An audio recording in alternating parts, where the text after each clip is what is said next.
Good morning प्यारे विद्यार्थियों। पिछली क्लास में अपन ने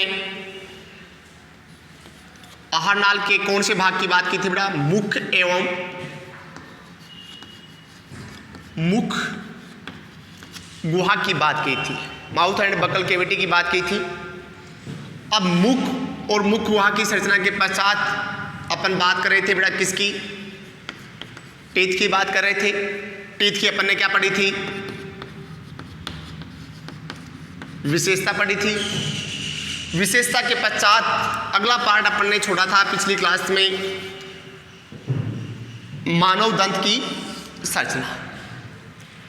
अब मानव दंत क्या है बेटा? एक अत्यधिक कठोर संरचना है। मानव दंत अत्यधिक क्या है बेटा? एक कठोर संरचना है जो संरचना की दृष्टि से कितने पार्ट्स में डिवाइड होता है बेटा? 3 पार्ट्स में डिवाइड होता है। नंबर फर्स्ट पार्ट आता है बेटा कौन सा? रूट। कौन सा पार्ट आता है बेटा? रूट। दंत का वह भाग जो जबड़े की अस्थि के गर्त में स्थित होता है,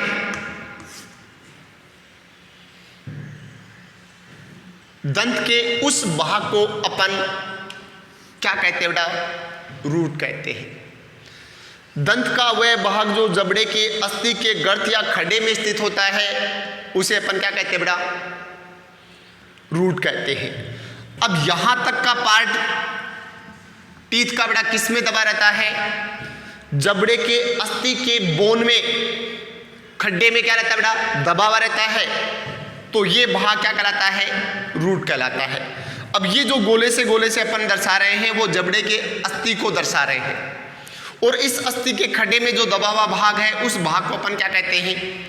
रूट कहते हैं। दूसरा पार्ट है बेटा कौन सा? नेक। दंत का जो भाग मसूड़ों में दबा हुआ होता है, ये भाग रेड चौक में अपन ने दर्शाया, वो कौन सा भाग दर्शाया बेटा? मसूड़ा। उस भाग को अपन क्या कहते हैं? नेक कहते हैं। और तीसरा भाग है बेटा कौन सा? जो व्हाइट चौक से दर्शाया अपन ने, क्राउन या शिखर। दंत का जो भाग मसूड़ों से कहां निकला रहता है? बाहर निकला रहता है, उसे क्या कहते हैं? क्राउन कहते हैं या शिखर कहते हैं। जो अपन को किस कलर में दिखाई देता है बेटा? व्हाइट कलर का जो भाग दांत का अपन को दिखाई देता है वो क्या कहलाता है? क्राउन कहलाता है। अब क्राउन वाला जो भाग है वो एक विशेष पदार्थ से बना होता है जिसे अपन कहते हैं बेटा इनेमल। जिसे कहते हैं इनेमल, जो अपने शरीर का सबसे क्या है बेटा? कठोर पदार्थ है, जिसका सामान्यतः अपघटन भी नहीं होता है। और दूसरी तरफ हिंदू समाज में रीति रिवाज में जो मुर्दे का दाह संस्कार किया जाता है, उस दाह संस्कार में अग्नि के अंदर भी ये भाग क्या नहीं होता बेटा? जलता नहीं है। मारवाड़ी में जो अपन कहते हैं ना कि दाह संस्कार के पश्चात मुर्दे की कुछ निशानियां लाते हैं, जिसे मारवाड़ी में अपन कहते हैं फूल चुप के लाए हैं, वो कौन सा भाग होता है बेटा? दंत का इनेमल वाला भाग होता है, जो आग में भी क्या नहीं होता है? जलता नहीं। अब जो दंत है, दंत अस्थि के समान एक कठोर पदार्थ का बना रहता है, जिसे कौन सा पदार्थ कहते हैं बेटा? डेंटिन कहते हैं। अब दंत जो है वो कौन से पदार्थ से बना है? डेंटिन पदार्थ से बना होता है। और उसके ऊपर जो क्राउन है वो कौन से पदार्थ का बना है? इनेमल पदार्थ का। अब ये पार्ट अपन दर्शा रहे हैं, ये पूरा का पूरा किसका बना है बेटा? डेंटिन पदार्थ का बना होता है, जो अस्थि के समान एक क्या है? कठोर पदार्थ है। इस डेंटिन से बने हुए भाग में अंदर की तरफ एक खोखला भाग पाता है।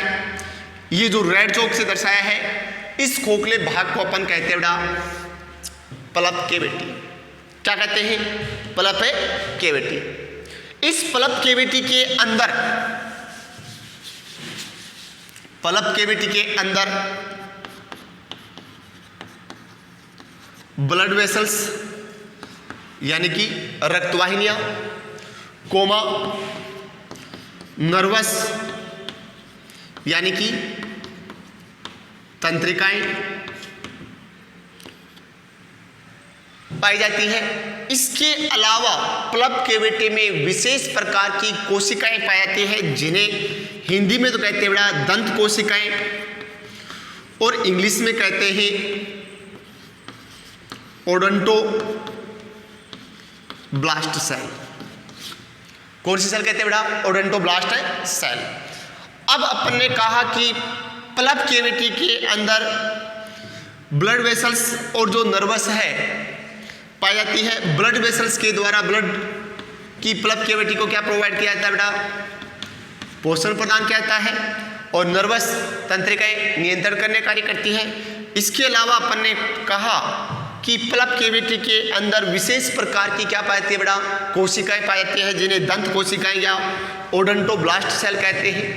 इन ओडोंटोब्लास्ट सेल में विभाजन के फलस्वरूप या ओडोंटोब्लास्ट की सक्रियता के फलस्वरूप दंत की साइज क्या होती जाती है? बढ़ती जाती है। लेकिन एक निश्चित समय के अंतराल या अंतराल के पश्चात जो ओडोंटोब्लास्ट सेल हैं उनकी सक्रियता में क्या आ जाती है? कमी आ जाती है। और कमी आने के कारण दंत की साइज बढ़ना क्या हो जाती है? बंद हो जाती है। या अपन ये कह सकते हैं ओडोंटोब्लास्ट सेल कौन सी अवस्था में चली जाती है बेटा? निष्क्रिय अवस्था में चली जाती है। निष्क्रिय अवस्था में चली जाने के कारण दंत की लंबाई या वृद्धि होना क्या हो जाती है? बंद हो जाती है।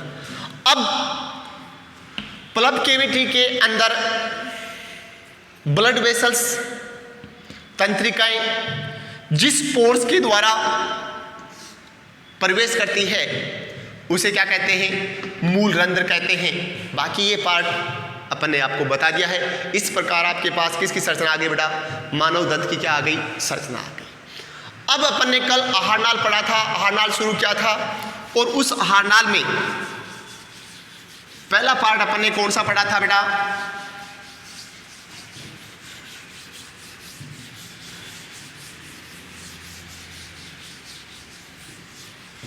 आहारनाल में पहला पार्ट अपन ने लिया था बेटा कौन सा?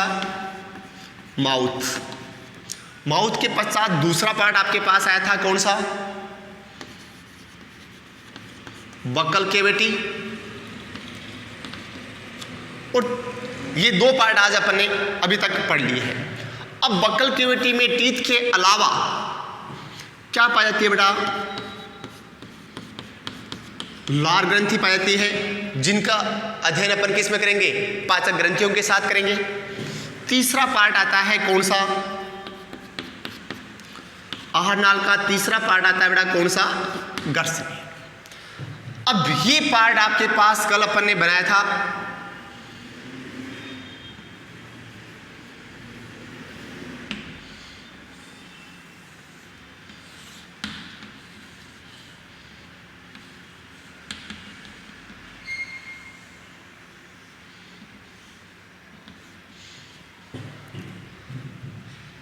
अब ये हो गया बेटा माउथ। ये हो गया पीछे की तरफ बेटा मुख गुहा। यहां तक अपन पढ़ चुके हैं। मुख गुहा पीछे की तरफ, जिस गुहा में क्या होती है बेटा? ओपन होती है।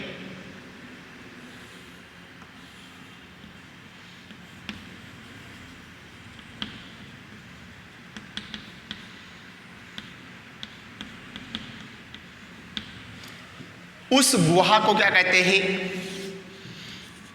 ग्रसनी।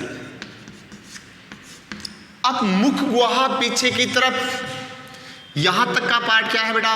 मुख गुहा है। ये मुख गुहा पीछे की तरफ जिस गुहा में ओपन होती है, खुलती है, उस गुहा को अपन क्या कहते हैं? गर्सनी। अब ये जो गर्सनी है वो किसका बेटा? श्वसन तंत्र व पाचन तंत्र का एक क्या है बेटा? कॉमन पाथ है। क्या है? कॉमन पाथ है। इसका मतलब श्वसन की प्रक्रिया में भी ये भाग लेती है और पाचन की प्रक्रिया में भी क्या होती है बेटा? भाग लेती है। क्योंकि मुख गुहा पीछे की तरफ किस में खुल रही है? गर्सनी में। तो दूसरी तरफ जो नासा गुहा है, इस नासा गुहा के आंतरिक नासा छिद्र भी किस में आकर ओपन होते हैं बेटा? गर्सनी के अंदर ओपन होते हैं। तीसरी तरफ जो कान है, उस कान से एक नलिका आकर किस में खुलती है बेटा? दोनों कान से एक एक नलिका आकर किस में खुलती है? गर्सनी में आकर खुलती है। इस नलिका को अपन कहते हैं यूस्टेकियन नलिका। क्या कहते हैं बेटा? यूस्टेकियन नलिका। दोनों कान से आंतरिक कर्ण का भाग है। कान की अपन संरचना पढ़ेंगे, उसमें 3 पार्ट आते हैं, बाह्यकर्ण, मध्यकर्ण, अंतःकर्ण। अंतःकर्ण वाले भाग से मध्यकर्ण वाले भाग से एक नलिका निकलती है जो आकर किस में खुलती है? गर्सनी वाले भाग में खुलती है। इस नलिका को अपन कहते हैं यूस्टेकियन नलिका। इस यूस्टेकियन नलिका का कार्य क्या है? ये तो अपन ईयर के एनाटॉमी पढ़ेंगे, उसमें काम आएगा। अब अपन ने कहा कि गर्सनी है वो श्वसन तंत्र और पाचन तंत्र का क्या है कि कॉमन पाथ है। इसका मतलब दोनों में क्या होता है बेटा? दोनों तंत्र के कार्य करता है। अब जो गर्सनी है, उस गर्सनी के आधारी भाग में 2 छिद्र ओपन होते हैं। गर्सनी के आधारी भाग, जिसे 10th क्लास में आपने कौन सा नाम दिया था बेटा? अधोगर्सनी भाग। इस अधोगर्सनी भाग में 2 छिद्र ओपन होते हैं, जिनमें से एक छिद्र का नाम है बेटा निगल द्वार और दूसरे छिद्र का नाम है घाटी द्वार। जो निगल द्वार है, उस निगल द्वार से आगे जुड़ी रहती है बेटा क्या? आहारनाल का अगला भाग कौन सा? गर्सिका। और घाटी द्वार है, उससे जुड़ी रहती है बेटा क्या? श्वास नली। क्या जुड़ी रहती है बेटा? श्वास नली। ये अपने पास तीसरा भाग आ गया बेटा, कौन सा? गर्सनी।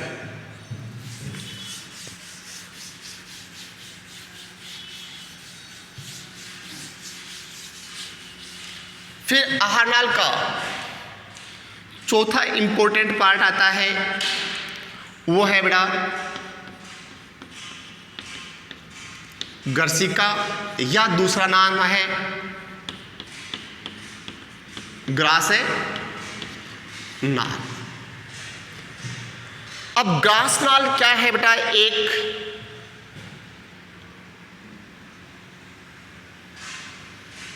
पच्चीस सेंटीमीटर लंबी ग्रासनाल या गर्सिका, एक 25 सेंटीमीटर लंबी पेशीय नली है।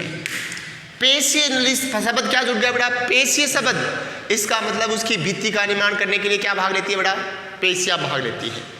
अब ग्रासनाल या गर्सिका एक 25 सेंटीमीटर लंबी पेशीय नली है, जो किसके बीच? गर्सनी व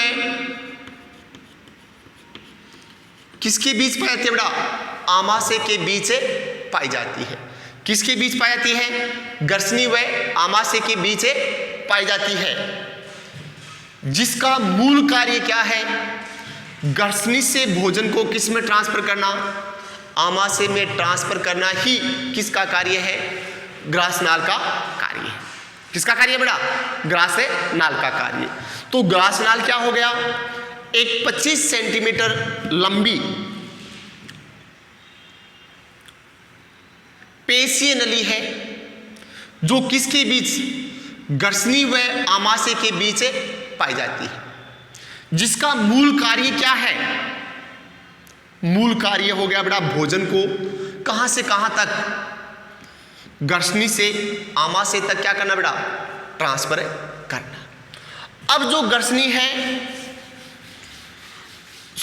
गर्शिका है, इस गर्शिका की भित्ति का निर्माण करने के लिए ये गर्शिका क्या हो गया बेटा? खोखला भाग हो गया। इस गर्शिका की भित्ति का निर्माण करने के लिए कितने स्तर भाग लेते हैं बेटा? 4 स्तर भाग लेते हैं, जिनमें सबसे बाहर की जो स्तर है, ये सबसे क्या हो गया बेटा? बाहर की तरफ स्तर हो गया। सबसे बाहर की ओर जो स्तर पाता है उसे कहते हैं शिरोसा।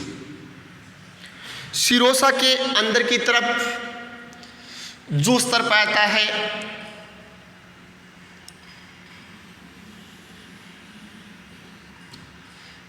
वो हो गया बेटा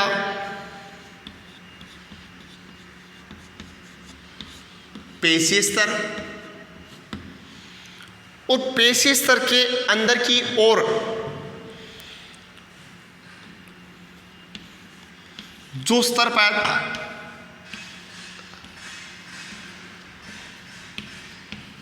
उसे कहते हैं सब म्यूकोसा लेयर। और सबसे अंदर की तरफ जो स्तर पाता है उसे कहते हैं बेटा म्यूकोसा स्तर। अब इस प्रकार गर्शिका की भित्ति में ये क्या हो गया बेटा? आपके पास है 4 स्तर हो गए। सबसे बाहर की तरफ रेड चौक में अपन ने दर्शाया है वो कौन सा हो गया? शिरोसा स्तर। फिर व्हाइट लेयर में जो चौक से दर्शाया है वो हो गया बेटा इसका कौन सा? पेशीय स्तर। फिर पुनः रेड चौक से दर्शाया है वो कौन सा हो गया? सब म्यूकोसा लेयर या सब म्यूकोसा स्तर। और सबसे अंदर का जो स्तर है वो हो गया बेटा कौन सा स्तर? म्यूकोसा स्तर। और फिर ये आ गया बेटा किसका? गर्शिका का या ग्रासनाल का बेटा कौन सा भाग हो गया? खोखला भाग हो गया। अब शिरोसा जो स्तर है वो बना होता है बेटा पतली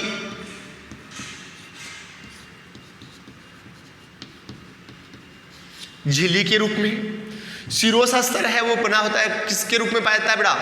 पतली झिल्ली के रूप में भाग लेता है। और किसका बना है? लचीले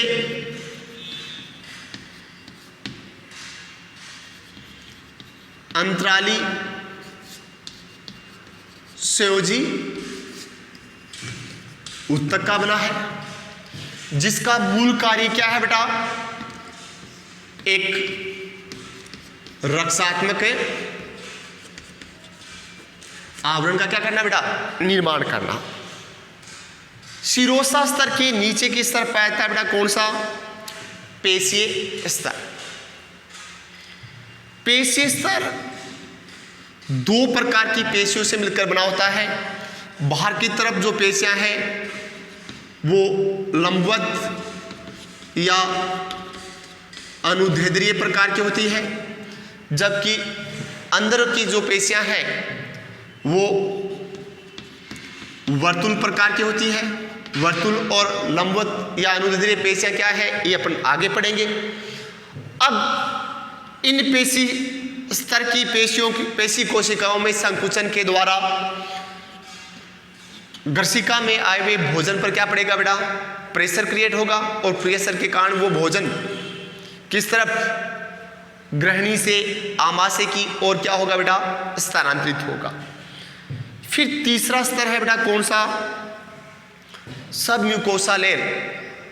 सब म्यूकोसा लेयर सरल संयोजी ऊतक की बनी होती है, जिसमें ब्लड वेसल्स, कोमा तंत्रिकाएं, कोमा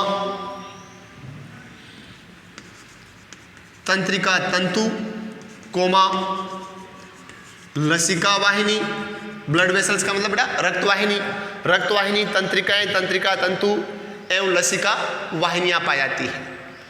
और सबसे आंतरिक जो स्तर है बेटा गर्शिका की भित्ति का, जो सबसे आंतरिक स्तर है उसे अपन ने क्या नाम दिया है? म्यूकोसा स्तर। और ये म्यूकोसा स्तर कौन से ऊतक का बना होता है बेटा? उपकला ऊतक का बना होता है। किसका बना होता है? उपकला ऊतक का बना होता है। अब इस उपकला ऊतक का के निर्माण में भाग लेती है बेटा कौन सी? सल्की उपकला कोशिकाएं। अब सल्की उपकला कोशिकाएं एक से अधिक स्तर में व्यवस्थित होती है। इसका मतलब किसका बना है बेटा? स्तृत सल्की उपकला ऊतक का बना होता है। किसका बना होता है? स्तृत सल्की उपकला ऊतक का बना होता है। ये आपके पास किसकी भित्ति आ गई बेटा? आमाशय की, सॉरी गर्शिका की क्या आ गई बेटा? भित्ति आ गई। अब दूसरी बात ध्यान में रखना बेटा, जो किसकी भित्ति है? गर्शिका की भित्ति है। उसी गर्शिका की भित्ति के समान आमाशय या आहारनाल के जो अन्य भाग हैं उनकी भित्ति का निर्माण करने के लिए भी कितने स्तर भाग लेते हैं? यही 4 स्तर भाग लेते हैं। सबसे बाहरी स्तर सिरोसा, उससे नीचे वाला स्तर पेशीय स्तर, उससे नीचे वाला सब म्यूकोसा स्तर, और सबसे आंतरिक जो स्तर है वो कौन से ऊतक का बना है बेटा? उपकला ऊतक का बना है। अब अपने पॉइंट कौन सा लिया बेटा? पॉइंट कौन सा लिया था? गर्शिका। क्या लिया था बेटा अपन ने? गर्शिका। क्या कहा अपन ने? गर्शिका क्या बताया? गर्शिका एक 25 सेंटीमीटर लंबी पेशीय नली है। 25 सेंटीमीटर लंबी क्या है बेटा? पेशीय नली है, जिसका कार्य क्या है? क्योंकि वो किसके बीच पाई जाती है? आहार गर्शनी व आमाशय के बीच से पाई जाती है। फिर दूसरा कार्य क्या है? तो इसकी भित्ति में पाई जाने वाली पेशियों में जब संकुचन होगा तो संकुचन के कारण गर्शनी से जो ग्रासनाल में या गर्शिका में भोजन आया है उस पर प्रेशर क्रिएट होगा, और प्रेशर क्रिएट होने के कारण भोजन किस में स्थानांतरित होगा बेटा? आमाशय में स्थानांतरित होगा। फिर इसके पश्चात इसकी भित्ति का निर्माण करने के लिए कितने स्तर भाग लेते हैं? 4 स्तर भाग लेते हैं। सिरोसा, पेशीय स्तर, सब म्यूकोसा लेयर एंड म्यूकोसा स्तर। सिरोसा सबसे बाह्य झिल्ली है जो किसके रूप में पाई जाती है बेटा? पतली झिल्ली के रूप में पाई जाती है। कौन से ऊतक की बनी है? लचीले अंतराली संयोजी ऊतक की बनी होती है। कार्य क्या है? एक रक्षात्मक आवरण का कार्य करती है। दूसरी बेटा कौन सी है? पेशीय स्तर। पेशीय स्तर कौन सा हो गया बेटा? सिरोसा स्तर के नीचे पेशियां पाई जाती है। किस प्रकार की पेशियां है बेटा? चिकनी व अरेखित पेशियां हैं। चिकनी व अरेखित पेशियां हैं। फिर इसके पश्चात